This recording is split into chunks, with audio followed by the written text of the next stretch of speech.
Pour vous permettre de mieux comprendre certains textes difficiles dans la Bible, voici 5 minutes dans la Bible avec Jean-Marie Saint-Paulin. Je dis, on va parler sous un texte qui est vraiment important dans Matthieu chapitre 5, verset 3. Heureux les pauvres en esprit, car le royaume des cieux est à eux. Raison que fait texte important pour moi, c'est parce que en pile monde, t'as censé utiliser texte ça pour dire que des pour monde pauvre, royaume ciel là pour lui. T'as semblé, c'est ça texte là dit là. Alors, faut me dire que les questions de Jésus-Christ qui a un enseignement particulier. C'est un grand discours que Jésus baille, dans pile discours que le baille dans le livre Matthieu, pendant qu'il vivre sur la terre, pendant Jésus monté sur montagne Olive, et puis gagné une foule qui t'a suivi, et puis Bible a dit pendant disciples ont approché de Jésus.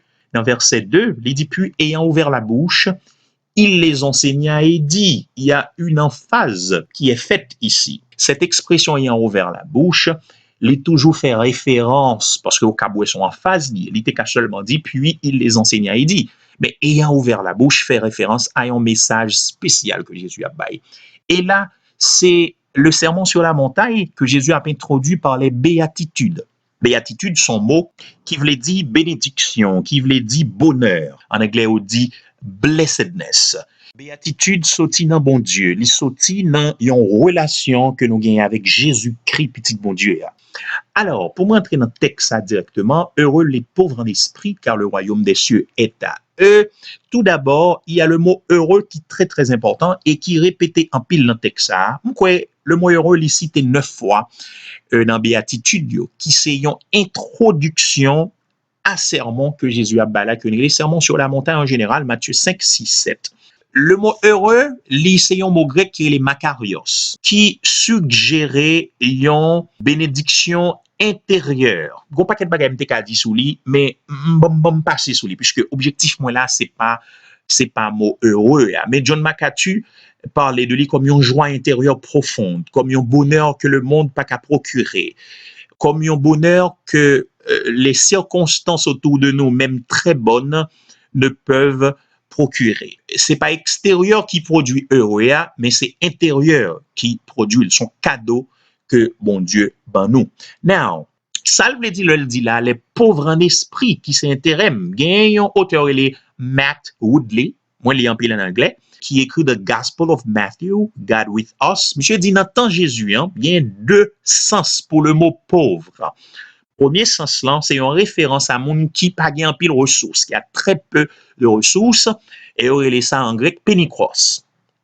Il y a un deuxième mot qui est utilisé dans le temps Jésus, c'est ptokos. Ptokos, c'est ça qui est utilisé dans Matthieu chapitre 5, verset 3.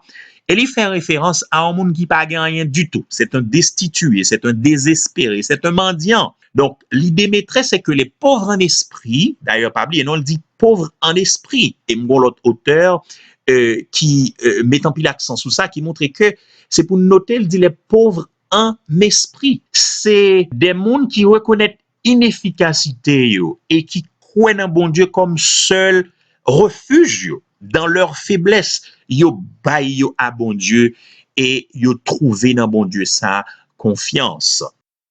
Gagne tout John Gills qui lui-même dit Matthieu 5 verset 3, il pas fait référence aux pauvres en bourse comme en pile monde interprété par rapport aux choses temporelles, mais royaume bon Dieu a appartenu à tout le monde qui est pauvre, mais qui est pauvre dans un sens spirituel. C'est ça, le pauvre en esprit.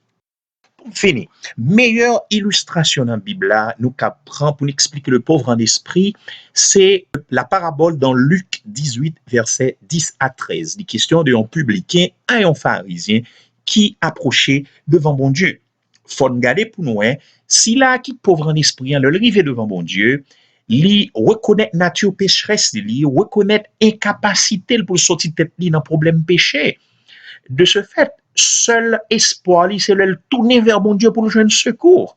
C'est un dépendant total de Dieu. Donc, parabole là fait nous comprendre clairement qui ça veut dire, un pauvre en esprit. Donc, le publicain il agit en comme pauvre en esprit dans la parabole là. Et le contraire d'un pauvre en esprit, le pharisien dans cet exemple, c'est un orgueilleux en esprit. Le pauvre en esprit, c'est un monde qui pas fait lion trop haute opinion de tête li lorsque l'a pas approché devant bon Dieu. Même Jean la Bible dit clairement dans Romains 12 verset 3. Commencez sous moi fin sous. Nous devons des pauvres en esprit, des mondes qui dépendent totalement de bon Dieu. Nous avons moyen. Dans la théologie de prospérité, moi je suis contre cette théologie telle qu'elle est présentée aujourd'hui, même quoi que on monde a moyen, mais on sont pauvres en esprit parce qu'on dépend totalement de bon Dieu ou pas dépendre de Kobo. À bientôt tout le monde. Bye bye. Ciao. Pour accéder à plus de rubriques et d'autres documents, visitez notre site www.s4cministry.org. À bientôt.